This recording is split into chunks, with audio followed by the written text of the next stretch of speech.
Welcome to Southeast Medical Group, Georgia's most awarded primary care provider. We're here for everyone, offering comprehensive care for all ages.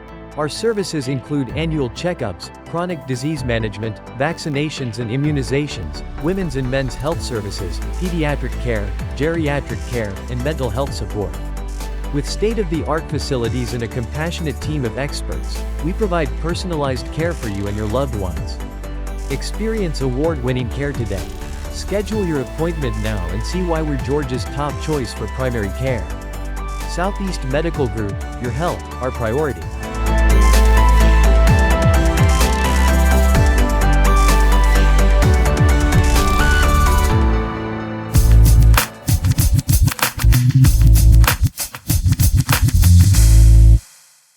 Welcome to Healthcast Southeast. I'm Dr. Jeff Stone, your family physician of over 40 years, trying to make less complex that medical industry and make it simpler for you to seek the help that you need and want and listen to your needs and hopefully fulfill them. We have one of those needs, I think, that has and could change a lot of people's lives. And it's only been in the last few months, kind of a game changer in the world of diabetes. We've spoken about diabetes before, but this one is specific to type 1 diabetes and the potential to develop that. Well, I'm going to give you an anecdote first before I tell you about our special guest, who is not only well-qualified, experienced, and credentialed. I think she's going to answer a lot of questions from a very personal point of view. And to that end, my personal story is that about 30 years ago, as a family physician in northern New York, I had a woman approach me about her family. You see, her husband had developed type 1 diabetes at the age of 12. One son had done the same thing at about the age of 12, and now she had a 10-year-old at home. So in that context, she said, there's a possibility he may also convert. And is there anything we can do about that? I took it personally. I knew that though there was nothing in my training, I went to endocrinologists. I went to the tertiary care medical center nearby. I wrote and talked to as many peers as I could to find out what we might do for this patient we'll call Michael T. And Michael, if you're watching, you know I'm talking about you. And if you don't think that we as physicians really think about you after we leave the office, you'd be wrong. I've thought about Michael T's case for the past 30 years. Well, that's all about to change for future Michael T's, because my special guest is Tami Kinnersley, who is a certified diabetic educator, a nurse, has her master's, but that only scratches the surface because she is also a type 1 diabetic from an early age. So without further ado, I'd like to introduce Tami Kinnersley. Welcome, Tami Kinnersley. Dr. Stone, it is always a pleasure being in the room with you, and I consider it an honor to be here today. So Tami, you've heard my anecdote, the fact that there are folks out there that are a lot like you and your story. I think a lot of folks would like to know your story and what it's like to be type 1 diabetic, how it all began, and what we need to expect from a life like that. In other words, I can be a doctor to patients like you. Yes. But I can't be you. No. All right. And truthfully, Dr. Stone, I wouldn't want you to be me. I need you to be you. But what I tell a lot of patients, I was 15 when I was diagnosed with type 1 diabetes. I don't consider it a curse. I've had a lot of years. It's been 4 decades for me. I know anybody out there trying to do the math right now, you know how old I am now. But at the end of the day, I was your typical young person, doing typical things, playing soccer, running, enjoying life. And not that I enjoy life, I enjoy life now just as much as I ever did. But it was Valentine's Day, probably 6 months prior to being diagnosed. There was things there. Valentine's Day, right? The chocolate day, right? The chocolate day, the candy day, what a love sweet day. But I was diagnosed on Valentine's Day. But about truly 6 or 7 months prior, we noticed some differences, or at least I did as a kid that summer. And there was a couple of spots that came up, and what doctors would call it, infolichitis, or, an infected hair that came up on my thigh. And I remember going to the doctor and dermatology, and I love dermatologists, but being that age, I was given a couple of antibiotics, very strong antibiotics, and it went away, it came back, and went again, never blood work was done. So my parents were like, let's go in, let's go to infectious disease. Something's wrong with her. I had lost a little bit of weight. I wasn't ever a really big kid, but I had lost almost 10 pounds. And, but they thought, well, she's growing. Well, I'm not standing up right now, but I'm only not even 5'3". So I didn't have to grow that much to know that there was still something going on. And as a kid, I was super curious. Always wanted to go into nursing, and I started looking up. I was just feverishly looking up in my mother's encyclopedia. I don't even know if those still exist. I don't think they do. No. But it was really cool because I started looking up symptoms, and I looked up type 1 diabetes. And so when I was diagnosed, I'll never forget it. When the diagnosis came in on Valentine's Day, I wasn't super shocked. My parents were. When I came off the school bus, I'll never forget, I was skipping up the driveway, true story, because my brother, 2 years older, had sent me a red corsage or a carnation at school. And I thought that was the coolest thing. And I remember when I walked in the door, everybody had been crying. And the first thing I thought of as a kid is somebody had passed away. Right. They were very tearful, and I sat there, and they said, we need to go to the doctor. We're going to the hospital, the old Keystone Hospital. And I went up there, and I spent a week, but I was diagnosed that day. And I remember thinking on the way there, I feel so good I could run to the hospital because I didn't feel bad. So here we are today, 4 decades later. But I say this, living with type 1 diabetes, it's given me, I work for Sanofi. I've worked at the Children's Hospital. I've been a nurse to many. I've been in the community working with those first diagnosed. But it's different now, to your point. It's different. Was it different beginning at age 15? When did you realize that you were different? And how did it make you different from your peers that didn't have diabetes? Well, that 4 decades ago, we didn't know that you could do what we do today. As most people know, with type 1 diabetes, you have, you carb count, you can give insulin. Insulin's so different now. It's amazing. I tell everybody, if you're going to get type 1, today's the day to get it. Back then it wasn't. No. They told me no pizza, no peanut butter and jelly. To a teenager, no pizza? Correct. Yeah. And Good luck with that. Exactly. We would go to football games and meet at the pizza place. Sure. And so I was like, oh, I can't do that now. Mm-hmm. So it was different. I remember going to the grocery store the first time with my parents. They were not old. They were younger than I am today. And my dad had to take a magnifying glass because labels today say how many carbs is in something, what is in food. He took a magnifying glass just to look for the word sugar. So I was to stay away from sugar, but it wasn't talked about carbohydrates. And they started carbohydrate counting in the 90s. So think about the years that it was just commonly, blindly given insulin, but we didn't know that then. Nobody knew. Sure. And I'm thinking about the stress that it put on your parents. Yes. But I'm wondering now about the stress that it put on you. I mean, it's hard enough to be a teenager, Correct. let alone become a diabetic teenager. Correct. And we're grateful you didn't go into diabetic ketoacidosis, a life-threatening condition that could have wiped you off the planet. It could have. But- It can be.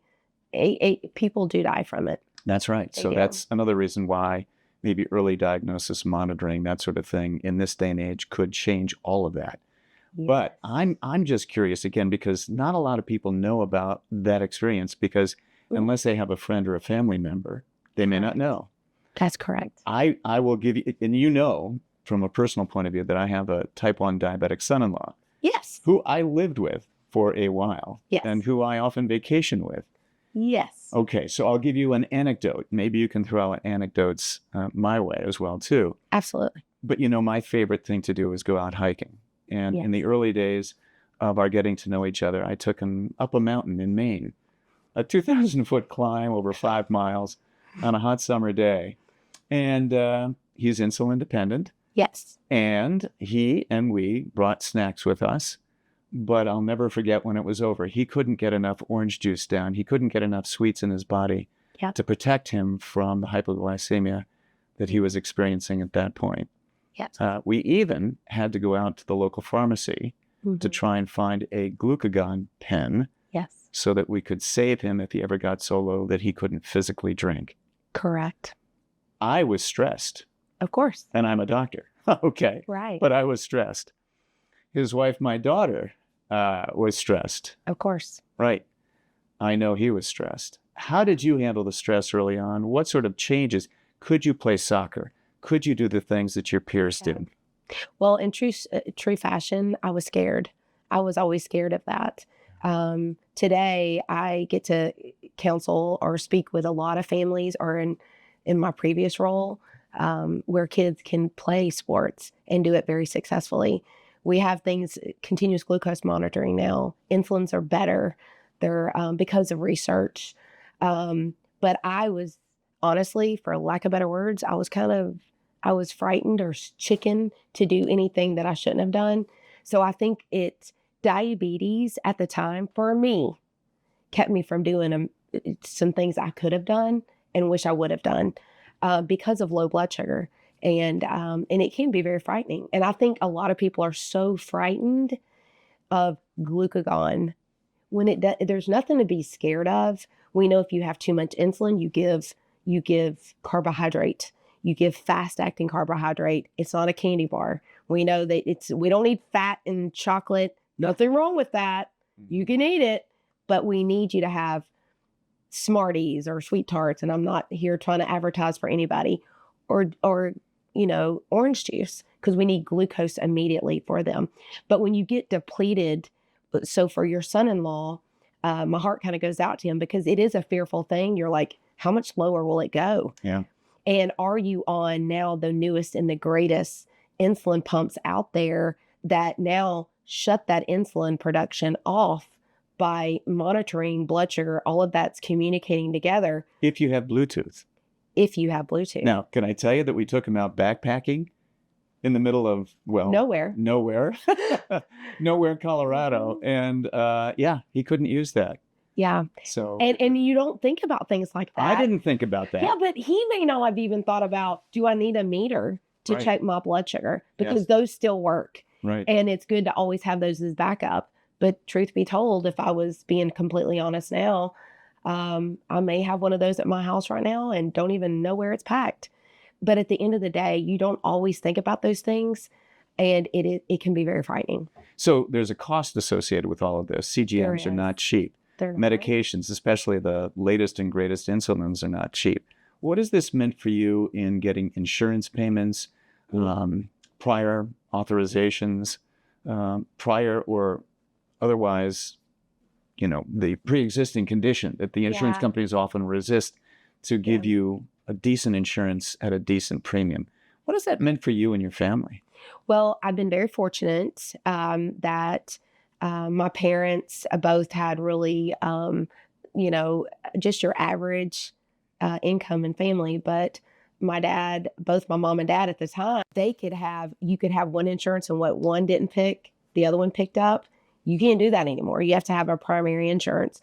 The good thing is healthcare has come a long ways in regard to, with legislature, that no more pre-existing things. It's not a big deal. So I didn't have to have that undertaking, but I know that some people have had that in their life living with type 1 diabetes. So pre-existings, now we've gotten rid of that. And insulins, now, great thing is $35 a lot of time, that I can't really quote all that, but you can get insulin now. We know that we have to have it to live, so that we've come a long ways with that. And I shout out to all the companies that has legislated that for us and lobbied for it or whatever. I am so not a politician, but I'm grateful for that, because the people, the community, the type 1 community, as well as even type 2 community, has really advocated and allowed that to happen for me and your son-in-law. Can it get better? I'm thinking about the cost sharing that goes with just a simple primary care visit or to your endocrinologist or anybody that's helping you care for your disease process. You have to go more often. Am I right? You have to be monitored more often. You do. I will say that a lot of times if you do well and take really good care of yourself, sometimes they can bump it out for 4 to 6 months. But in reality, even somebody that can help manage someone else, being in my role when I was in the practice and seeing patients living with type 1, I still went to my endocrinologist for every 4 to 6 months because I don't know everything. And I need someone to make sure that I'm doing the right things. And do I know everything? That's the beautiful thing doing what I do. I get to learn the latest and the greatest, and I learn something new about me every day. True story. The other night we were eating something different. We were in a different kind of pasta. And I was like, I don't know if I've tried this before. Well, I like to watch my sensor data and to say, oh, look what it does. Look what I can do. And because it's fascinating to me, because I think people can easily take for granted that you eat something and your insulin is automatically produced. And not only is that what a lot of people understand with the pancreas, it produces insulin, but it also produces glucagon.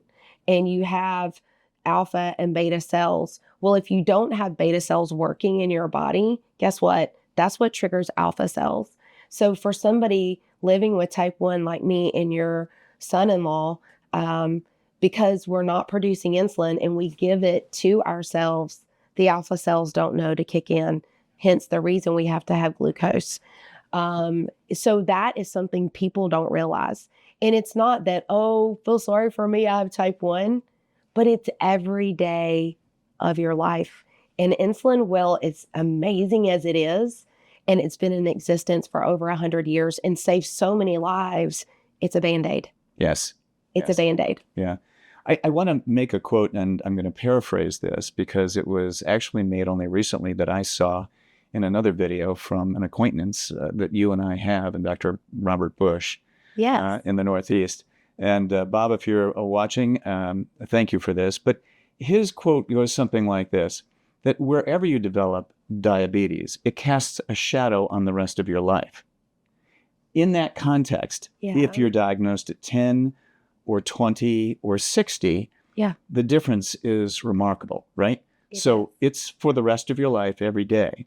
Wouldn't it be nice if we could stop that shadow from falling as early as it does or did for you, my son-in-law, and my old patient, Michael T?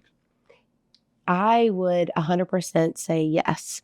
And I think there's ways to do that because about 8 years ago, the American Diabetes Association came out with, because of research, different staging in type 1.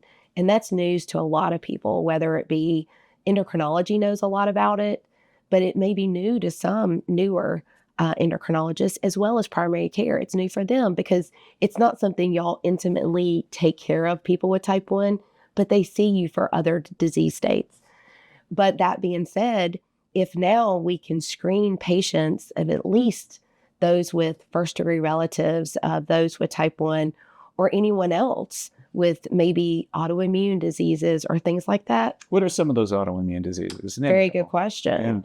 That would be like Hashimoto's. It would be celiac disease. It could be vitiligo. It could be psoriasis. There is several autoimmune diseases because we know autoimmune loves autoimmune. And the differences between, a lot of people forget, where it is type 2 diabetes and type 1 diabetes, one is metabolic, one is autoimmune. And autoimmune is what I have. And people's like, well, how did you know? Well, I didn't know. But now we can know ahead of time. And I may have shared this story with you before, but when I was in kindergarten, yes, I was once in kindergarten, and I developed the mumps. And people's like, what? You didn't get a vaccine? I did get a vaccine. So did my siblings. But I am one of 4, and I'm the third child, and all four of us had type 1. I mean, all of us had the mumps at the time. And my mother, it was hilarious because she was so worried. And yes, I got big old cheeks, and I had really big ones that day and for a few days. But they think that could have been the trigger for me because that is a virus. And we know that viruses, if people don't know, is the trigger that it triggers the immune response that could trigger that for the immune response for developing type 1 diabetes. So that's kind of a tough thing if Yeah. you're the patient sitting out there. And let's do some numbers first. Yes. In that regard, I'm guessing now 95% of most diabetics are still type 2, correct? They are. Well, at least they say about 90% of the ones all over the world are type 2 diabetes. Yes. Right. So among those, do we know of anybody that might be having autoantibodies that should be screened for? And if not, it's okay to say, I don't know, but it's a conundrum for primary care physicians like myself or the endocrinologists that may be getting the phone calls, especially after this podcast airs. Absolutely. And I will say, I don't want to say somebody's misdiagnosed because I have such a respect for physicians. You see so many people with so many things, and they may actually be coming in the door to get screened, but there's something else going on that day, and you only have a certain amount of time. But I do know that y'all care because you see them for everything. That being said, if somebody comes in and say they have a family history of type 1, or they might have autoimmune in their family, why not, if they've got prediabetes numbers, what is the hurt of screening them for autoantibodies? Fantastic information. Thank you. I'll take that home. I'll put that in my practice today. All right. Well, and the number of people with type 1 diabetes in this country alone right now is about 1.7 million, correct? That is, don't quote me, but I will say you're close. All right, right. So if we could find something that would prevent or delay this, we could stop another 1.7 million people in this country from developing what you've developed, what my son-in-law has developed. That's what I'm hearing. Yes, that there could be some things out there that is super helpful. But just knowing ahead of time is, I think, the biggest thing. Knowing and we've heard a lot of people say a softer landing, being more prepared. I've met so many families, and I usually start off by saying, what would you do with more time? What would you do with the time if even you could know a year or 2 years ahead of time to be more prepared, to have insurance? The families that I meet that own their own business, and they're like, hey, we pay cash for everything because we can afford that. Some people can do that. But if they had insurance to be more prepared for this, to be part of the type 1 or the T1D community, how amazing is that? So, because there's 3 stages. Do we want to get somebody before they get to stage 3? My family would have loved that. I would have loved to have the opportunity. I always say, if I could have known prior to, could that have helped me had a softer landing? Because the true story, and I know I've shared this before with you, and I don't want to get all tearful about this, but I remember when I was diagnosed as a early sophomore in school, or a rising sophomore, is to say, I don't even like to look at my senior pictures because the transformation at the time, sometimes that insulin would have on you, you get a little puffy, you've lost a little weight prior to your diagnosis, but it's just that homeostasis that your body's trying to find at the time. I think it's a lot smoother process now, but I didn't like it. I don't even like to look at my senior pictures because of that. How many high school kids do? And that self-esteem is a big part of your entire makeup, your confidence, your ability to go on and achieve other things in school and in life. And again, I keep coming back to the psychological, but there's another thing that I chuckled about a little while ago, and it reminded me of an anecdote: time. Are we talking about time in that mortality might be shorter for the average diabetic, or are we talking about the time that it takes to make sure that your sugar's okay, that the insulin is in your pouch on the way out the door, and, or true story, while visiting my son-in-law, remember this, and I know he watches the podcast, but as a type 1 diabetic, we'd been walking all over the city for a lot of miles. Yes. And before we went out again, he made sure that before he put his socks on, He had everything inspected on his feet. He put appropriate emollients on there so that his feet were well protected. And then he put his shoes on, and then we did make it to the train. But we were going a little bit nuts about that. It's one more thing that a diabetic has to think about. It is. In either class of type 1 or type 2. Yeah. And I couldn't criticize him because he was doing the right thing. And it's a part of being diabetic. And if I could help one more person like that delay the onset or prevent, then it would be a perfect day. It is. And I think, to your point, you're exactly right. And time means different for everybody. Right. So if we were able to screen, and if you are at risk, if you are at that risk of developing type 1 diabetes, and we're learning more every day, but I think that if you are at risk and being screened, it gives you time to be better prepared. If you're somebody already living with type 1 diabetes, time is amazing and you want more time. And I think that if you take, you do the right things and you take good care of yourself and you follow the rules, and none of us are perfect. No. There's no perfect person living with type 1. There's no perfect. It's funny because I heard somebody say the other day, and I hate to not be able to quote who it was that said this to me, but if there was 1,000 people in this room with type 1 diabetes, we're all different. Every one of us are different. I'm different than your son-in-law. We don't always know, but we do know that we need insulin, and you have to have insulin to live. And I think that, but if you can prepare for that diagnosis to have a softer landing, or perhaps be able to give in other options, if giving an early stage of that type 1, how amazing would that be for you? Can I throw this out too? Because differences are remarkable, especially when you talk about gender differences Yes. in diabetes. This may be a hard question for you to answer. Yeah. But in the consideration for having a family, for having children, or even the possibility of those children having diabetes, what sort of career decisions, what sort of personal decisions have you made because of your diabetes and your gender, the obvious ability to be pregnant?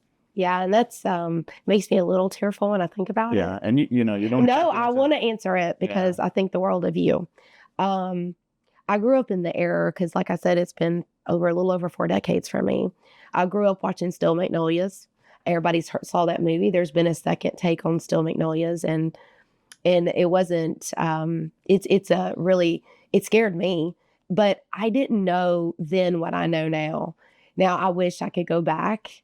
I would have had children, or at least tried if God allowed that to happen for me.